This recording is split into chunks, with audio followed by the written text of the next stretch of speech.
Today, we are going to talk about Cities Skylines 2. I am a very, very big. First off, my name is Alt. Hello.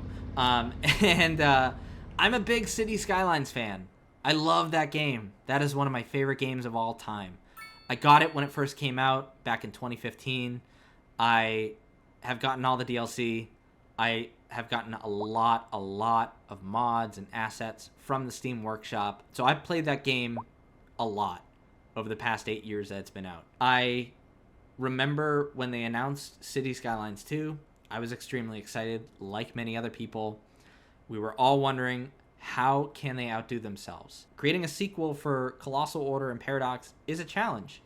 And many of us who were fans of it thought, okay, well, if they just take a lot of what they learned from the gameplay innovations of their DLC and the mods from the community and a lot of the assets, if they take all those things, refine them, and put them into a sequel and make the sequel a little bit bigger and better, great, we're all happy. For the most part, they've kind of done that, but the big talk right now and the big issue right now is the performance, the optimization. So that's what I kind of wanted to cover. I wanted to share my experience with it. Maybe it might be helpful with you. Let's talk about some graphical performance things. Let's talk about some gameplay things. Let's kick it off. The game came out yesterday, and when it did come out, a lot of people were making some recommendations about how to fix some of the performance issues on this game. So there were some recommendations for things to adjust in the settings. Before I dive into what those were, let me preface this by saying this is a relatively new computer that I'm running this on. I got this computer in June of this year.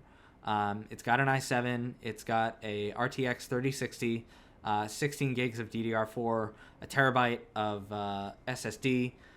There's some enhancements I know I need to make for this machine, but by no means is this an older machine. By no means is this graphically outdated. When I went to the Can You Run This site and I put in my specs, I can run the recommended specs for something like Cyberpunk. I can't run the recommended specs for City Skylines 2. I meet the recommended for City Skylines 2 for everything else but my graphics card, because they want you to have a 3080. And I have a 3060. However, my graphics right now, my settings are, this is running in 1080. That was actually at the recommendation of Colossal Order in their statement. They recommend that people play this at 1080, not 1440, which kind of sucks. They recommended disabling some specific things like depth of field quality, like dynamic resolution scale quality. So a lot of these settings have been changed. A lot of them have been customized, but for the most part, I am playing at medium settings. My FPS might be a little bit slower right now just because I'm recording this, but I'm getting about 25 to 30 FPS. When I'm not recording, I sometimes get about, 35 to 40. I'm okay with playing a game, a city builder like this, at 30. I'm okay with that. I have gone back and played on this new computer, City Skylines 1, and that gets like beyond 60 FPS, and it makes City Skylines 1 even more of a more gorgeous game. This, you can see, is a lot of tearing here, on the roads and stuff like that. When you're building on a hill, the terrain and construction, there's some glitching there. There's some tearing. The water is, in my opinion, a downgrade from the first one. I loved how in the first one, like, if you had like a bay and you had like an old sunken ship you wanted to put in there, you could see at the bottom of the ocean, see that. You can't really do that here. It's just this big blue thing. This game is massive, and the assets are massive.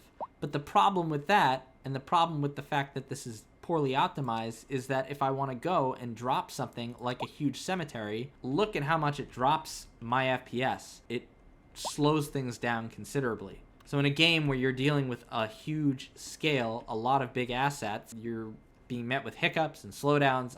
That's a problem. That's not fun. My city population right now is at 8,700. I have no doubt that as I continue to grow this city and as it expands, my FPS is probably going to get worse. You know, I know it's controversial about the art style that they went with. I know you'll see a lot of gray here. There's a lot of dark colors here with these low density residential buildings.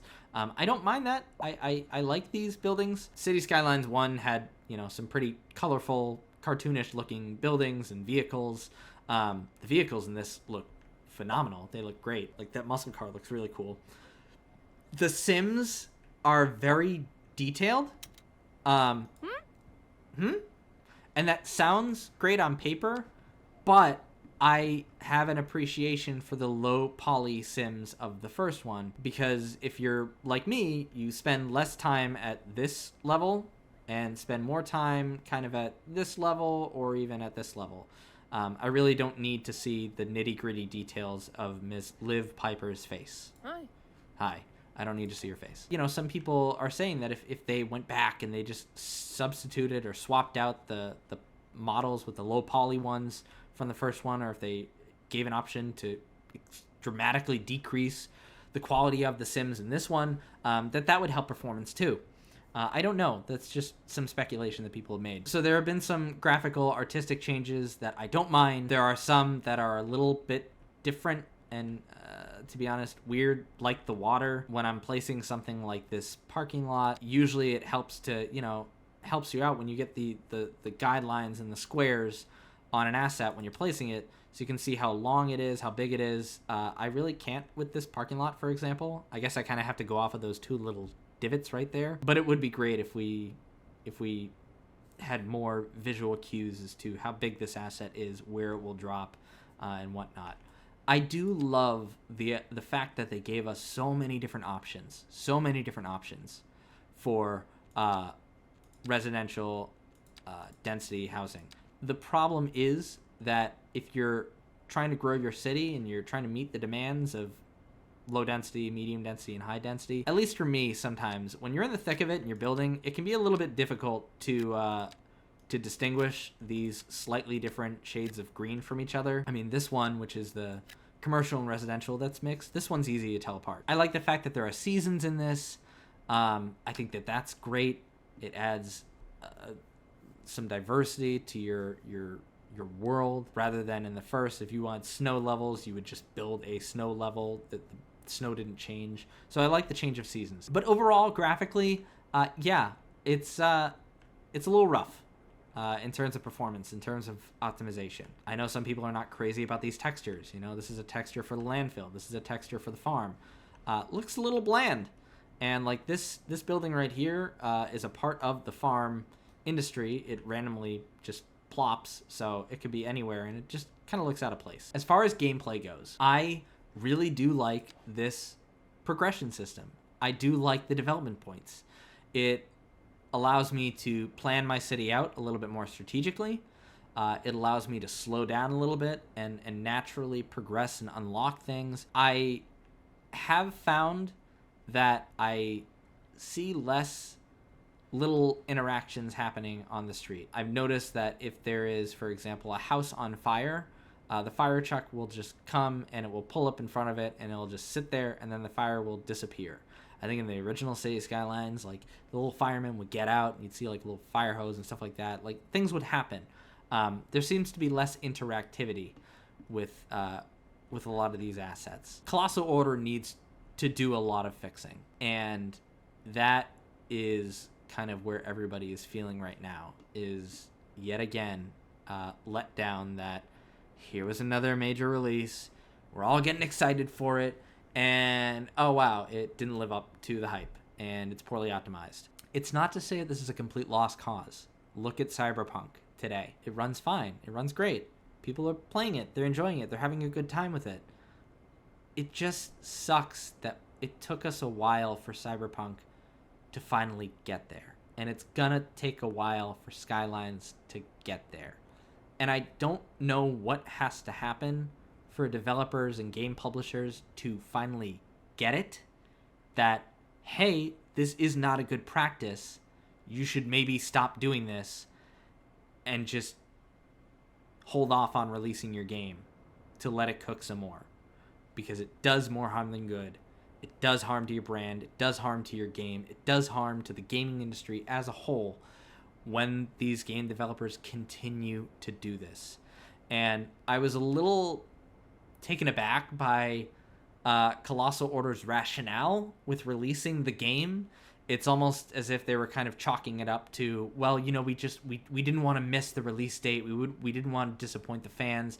Our long-term goal was just to get this out here and then, you know, improve the game long-term. I think that's kind of a cop-out for them to say, you know, like, well, we did it because of you fans. I think gamers in general nowadays, especially having so many botched game releases, I think gamers in general are totally okay with the developer saying, we need more time. That's okay.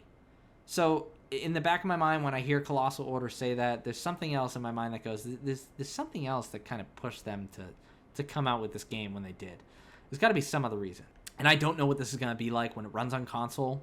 I know that that's another point of contention, that they decided that for mods and custom-made assets going forward, those are not going to be through the Steam Workshop. They're going to be through Paradox's own workshop. And the idea behind that is that console owners and PC owners will both be able to use mods and assets at the same time. How that's actually going to work, I don't know.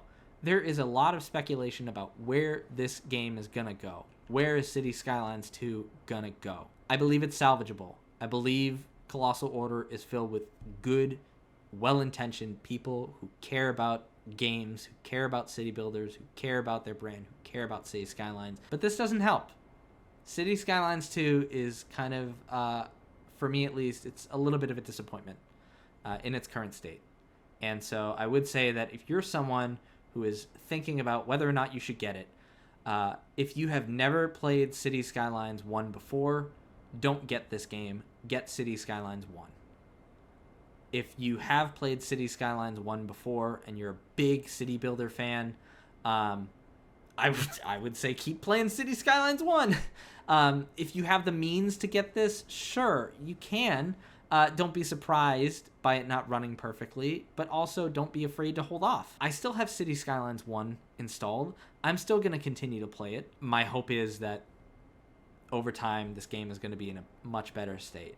So, thank you so much for watching and listening to me ramble about City Skylines 2. If you have any comments, feel free to leave them down below. Feel free to like this video. The last thing I will say that if you're a game developer and you're watching this, if you work in the gaming industry, please stop doing this, because this is hurting the gaming industry, and this is really turning players off from specific games. It's turning a lot of people off from pre-ordering because they're like, hell no would I pre-order something when there's a good chance it's going to come out and be in a very poor state. So thanks for watching, and I'm going to continue playing this, continue getting a little bit more accustomed to it, and continuing to bash my keyboard occasionally when I do run into a technical issue. But other than that, I hope you guys enjoy gaming, and thanks for watching. I will see y'all later.